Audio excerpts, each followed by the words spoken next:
Hello and welcome to another episode of Boxing City Radio. I'm Ivan Nundle, and today we have the return of Bryan Graham. I'm back. Bryan, where have you been? I was across the pond. What have you seen? What have you done? My went on a British tour. Went to the Glastonbury Music Festival. Always fun. Hit up Wimbledon for 2 weeks. And then the rise and fall of Andrew Murray? Yeah, the rise and fall of Andrew Murray. Serena Williams, calendar year Grand Slam on ice.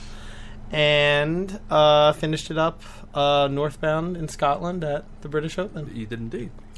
So, but you kept up with your boxing while you were away? I kept up on my butt. You can't stay away from it pretty much, so you can't. I'm ready to wrap. True well, man. We'll start pretty much by our only Brit who was fighting, David Price. David Price. It seems like just yesterday he was the next big thing. Headlining Liverpool Echo Arena. You know. And the Tiger put him down, and now he's down again. Tiger put him down twice. Is that right? Yeah, immediate rematch? Yeah. I don't know where he goes from here. I don't think you can recover from another second round knockout. Yeah, I mean, he had been working with Lennox Lewis, if I remember correctly. You do? Yeah, allegedly though. Allegedly, was that a little dubious? He threw out the name. I don't know. In the ring, isn't he was of any of what Lewis had told him and applied. Yeah, well, listen, he's 32 years old. I'm just. How many chances are you going to get? Yeah, I don't really know. I don't really know what's next for him, short of early retirement. Not much to turn to, but his counterpart Tyson Fury had a fun day today. Yeah, I feel like they had very parallel rises in the sport. They were meant to compete for a heavyweight title. They were meant against to. The other. That was going to be a big sort of fight, but while David Price, more or less lives on the tradition, the British tradition of the the horizontal British heavyweight. Yeah. Tyson Fury has a big fight. Well, he looks in great shape. I've got to say, he's taking care of himself. He was at a press conference today looking sharp. He said a fighter like himself comes around once in every 1,000 years. He does excite. He does bring excitement. Mm-hmm. I've got to say, he's confident. Not along the lines of David Haye confident, but he can back it. I feel as though Fury has a decent chance of lasting 12 rounds. I'm pretty sure he's not going to win, but you could go 12. Well, I mean, it's not often Vladimir Klitschko is fighting an opponent that he's looking up at. Mm-hmm. And a heavier man. Yeah, the heavier man. So, in that sense, it's interesting. Sort of in the more negative column, I think you and I were both ringside when we saw Steve USS Cunningham actually put him down. Yeah. Who's basically, God bless Steve. He's from my hometown, but he's not a heavyweight. But yeah, I mean, he's really sort of a blown up cruiserweight. Certainly smaller, and he's making it work. Yeah, he's making it work. He's actually fighting Antonio Tarver. He is the return of Antonio Tarver, not too far away. Yeah, that's in 2 or 3 weeks. Here in New Jersey, across the Hudson. Yeah. But, short of that, I think, I personally think Fury has a better chance in the fight than he's kind of getting right now. He can pick himself up. I'm pretty sure, and you can agree with me, he will go down eventually in the ring at one stage. But he's known to pick himself up and build off that. And he'll never do what David Haye did. Never. No. It's not in that traveler's I'm very sure there'll be a toe inspection, a mandatory one. Yes, mandatory toe inspection. I believe it was written into the contract. Yeah. No, but I know that we're going to get something. Listen, I mean that sort of set the bar. I mean that that Klitschko Haye fight made. It's a huge fight. Mayweather Pacquiao looked like Hagler Hearns. Yeah, it did indeed. So I don't know. I think it's an interesting fight. I think I'll wait till we get closer to the fight before I sort of go on record with the prediction. But I imagine I'm going to pick Klitschko. Comfortable 12. Yeah, comfortable 12. Although if Fury wins, we will hear a fantastic rendition of any song he chooses afterwards, I believe. Yeah, and I would love to see that rematch in the UK. Yeah, it will be at Dusseldorf, I believe, in Germany. Yeah, which is obviously his sort of home turf. Expect a fierce pro Klitschko crowd. Yeah, absolutely. So, and then, should be interesting. Yeah. We Can't wait for that one. While you were away, and I know you probably did see Julio Cesar Chavez Jr. He's a favorite of this show. He is. To his credit, he's been fighting fairly frequently. He wants to fight again in September, he's announced today. But his last fight against Marco Reyes was a farce. We're talking missed weight opportunities again, fighting pretty much a blown-up middleweight, if you will. Mm-hmm. And forcing him to come up and wait at the last minute and not even putting on a good show. It was not a convincing win. Nothing special about Chavez Jr. in this outing. But again, the weight problem, it troubles him every time he fights. He just can't get it right. It almost feels like we're watching sort of performance art, in the sense that you just wonder how much could this guy, Chavez Jr., alienate his fans, alienate the sort of neutral observers. How much, what more could he do to disrespect the sport? I mean, can you imagine him doing? I mean, it's hard for me to really conceive what he could be doing worse than this. And he's paying the price. I mean, he's not going to get a big fight. Yeah. Maybe he will over time if he keeps sort of winning, but not if he keeps missing weight. He did mention that he could fight Lucien Butte. I think Butte's finished as well. Yeah, so it's quite ironic they both fight. Yeah, so I mean that's maybe a fight he could even win, and that might be his way into a big meaningful fight. But that in and of itself is not a meaningful fight. Absolutely, I do not believe Robert Garcia's excuse. It was down to the hotel scale. Yeah. How many times have you heard that one, Brian? How many times have you seen that one? I mean, that excuse goes back before hotels. Yeah.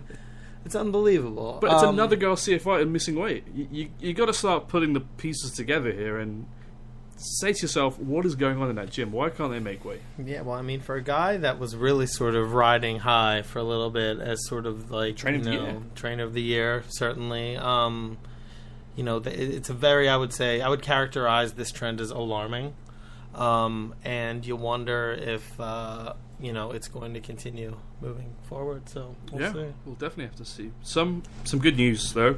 While you're away and while you're here now, Mares Santa Cruz was announced while you're away. Good fight. Great fight. Long time coming. Long time coming. Kind of wish it had happened before Mares sort of lost a little sheen. Yeah. I'm completely blanking on the Johnny Gonzalez. Johnny Gonzalez. Yeah. But that was an early knockout, if I remember correctly, inside of one round. Mm-hmm. Leo Santa Cruz fighting taxi drivers still. Yeah, so I think there's certainly questions surrounding both guys. And I don't know. It'll be a fun one, to be fair. Yeah. I'm glad it's getting done, though. Yeah, it's a good fight. And it's happening, I guess, at the Staples Center, sort of across town. In August. Yeah.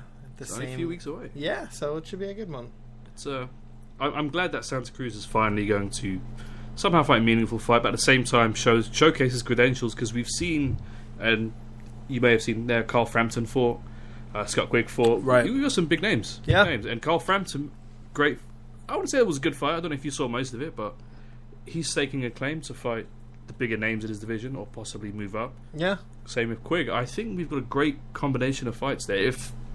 If Mares and Santa Cruz can ignite that, even better. Yeah, I mean, listen, whenever the small guys are sort of are into it like this, and there's a lot of action in one division, I think it's a positive for the sport, which I guess brings us to I don't know. There's a lot of fights coming up that are pretty good. Yeah, and we while you're away, it seems to be a good omen.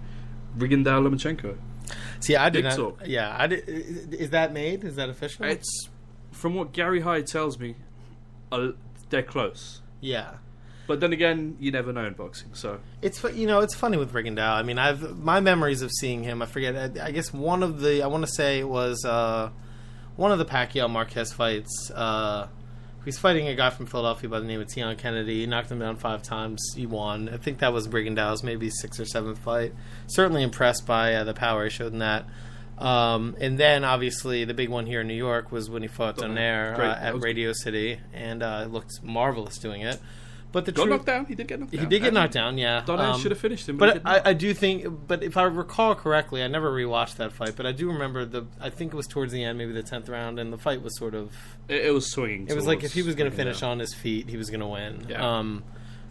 Which he did. You know, he probably wasn't even hit. Correct decision, even though he was not the home fighter, I've got to say. Yeah, that's true. Very rarely do we see that. And I'll never forget the look on Bob's face after that fight, because he did not know. He did not want that fight, I believe, as well. But he had to give it. Yeah, and, you know, you wonder with Rigondeaux, I mean, he's just one of these guys. It's, you know, it's not an identical parallel. Obviously, they're completely different fighters, but it's almost like the problem that you have going on with Golovkin. It's like the guy's just sort of too good, and like nobody wants to fight him. It's just not really worth it for anybody. He doesn't bring enough to the table.